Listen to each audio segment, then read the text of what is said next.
You've seen this video. Inside, we found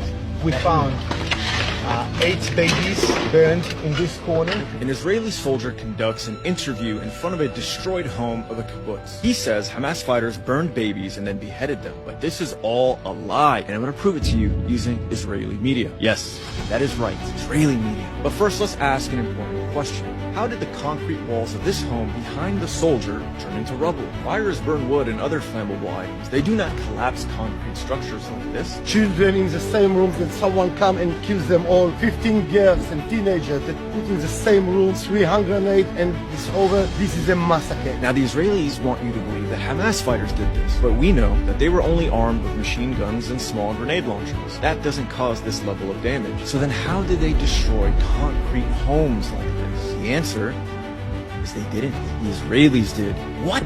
That is shocking. But why? And how would the Israelis do that? Well, Israeli media has all the answers. They interviewed the IDF soldiers who responded to the Hamas attack, and they learned something shocking. The IDF was struggling to handle the Hamas fighters. Tuval Eskapa, or however you pronounce his name, a member of the security team for Kibbutz Be'eri, set up a hotline to coordinate between kibbutz residents and the Israeli army. He told the Israeli newspaper Haaretz that as desperation began to set in, the commanders in the field made difficult decisions, including shelling houses on their occupants in order to eliminate the terrorists along with the hostages. These reports indicate that orders came down from the military's high command to attack homes and other areas inside Israel, even at the cost of many Israeli lives. According to Haaretz, the army was only able to restore control over Be'eri after admittedly shelling the homes of Israelis who had been taken captive. The price was terrible. At least 112 residents were killed, according to the paper. Others were kidnapped. Now, much of the shelling in Be'eri was carried out by Israeli tank crews. As a reporter for the Israeli Foreign Ministry-sponsored outlet I-24 noted during a visit to Be'eri. Small and quaint homes bombarded or destroyed.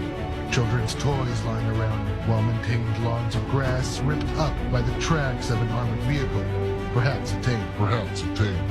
Perhaps a tank. In other words, the IDF, in an act of desperation, decided to just kill everyone, including hostages. This is their words, not mine. In fact, Yasmin Porat, an attendee of the Nova Music Festival, who fled into the kibbutz, told Israeli radio that when Israeli special forces arrived during a hostage standoff, they, quote, eliminated everyone, including the hostages, because there was very, very heavy crossfire.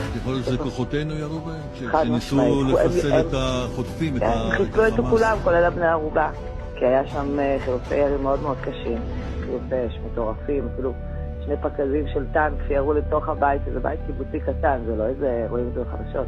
She goes on to describe how Hamas militants tied her partner's hands behind his back. She saw her partner lying on the ground, still alive. She went on to say that Israeli security forces killed him and other hostages as they opened fire on the remaining militants inside, including with tank shells. ובן הזוג שלך שהיה איתך? נהרג. הוא גם נהרג.